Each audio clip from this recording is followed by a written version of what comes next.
નમસ્કાર દર્શક મિત્રો, હું શીતલ મહેતા ન્યૂઝ ઓફ કચ્છમાં આપનું સ્વાગત છે। આજે તારીખ 22 જુલાઈ 2024। જોઈએ આજના સમાચાર।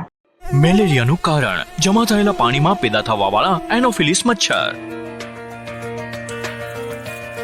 આસપાસ પાણીનો જમાવ નહીં તો મચ્છર અને મેલેરિયા પણ નહીં। માથાનો દુખાવો, શરીરનો દુખાવો, તાવ વગેરે લક્ષણ દેખાય તો સ્વાસ્થ્ય કર્મીનો સંપર્ક કરો।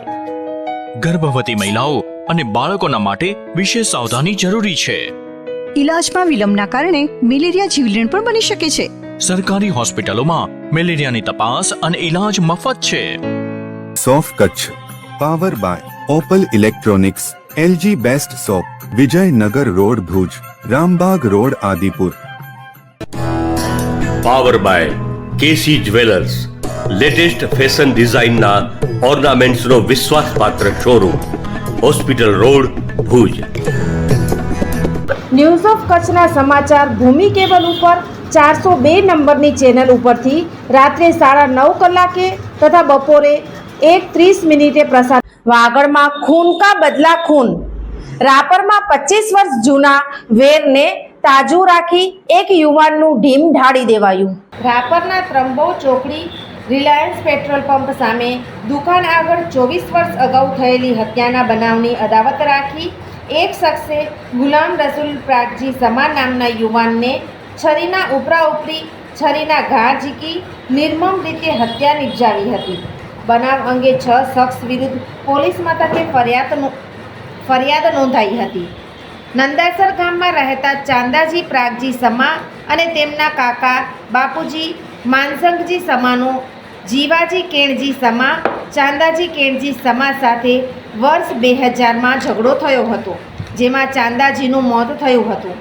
બનાવ અંગે જે તે વખતે ચાંદાજી બાપુજી સમા, પ્રાગજી માનસંગજી સમા, રવાજી વિશાજી સમા, ખાનજી વિશાજી સમા, સુમરારાજી વિશાજી સમા વિરુદ્ધ ગુનો નોંધાયો હતો।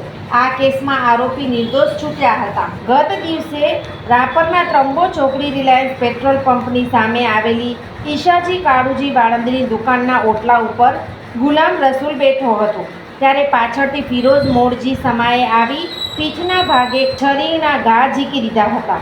તેવામાં ગુલામ નીચે પડી જતા તેની છાતીમાં 3 ઘા ઝીકી દીધા હતા અને હાથ તથા હથેળીમાં પણ ખુન્નસપૂર્વક ઘા ઝીકાયા હતા। હુમલાના આ બનાવ બાદ લોકો એકઠા થયા હતા અને આરોપી છરી લઈને નાસી ગયો હતો। બનાવ અંગે ફરિયાદી ચાંદાજીને જાણ થતાં તે અહીં દોડી આવ્યા હતા અને પોતાના ભાઈને સારવાર અર્થે લઈ ગયા હતા, જ્યાં ફરજ પરના તબીબોએ આ યુવાનને મૃત જાહેર કર્યો હતો। બનાવની જાણ થતાં પોલીસમાં દોડધામ થઈ પડી હતી।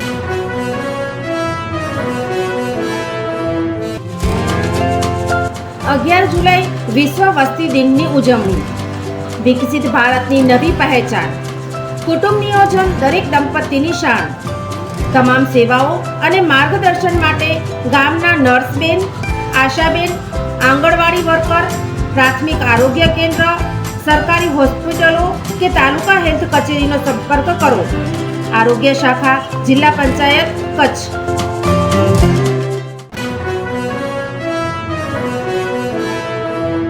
દર્શક મિત્રો, આ હતા આજના સમાચાર।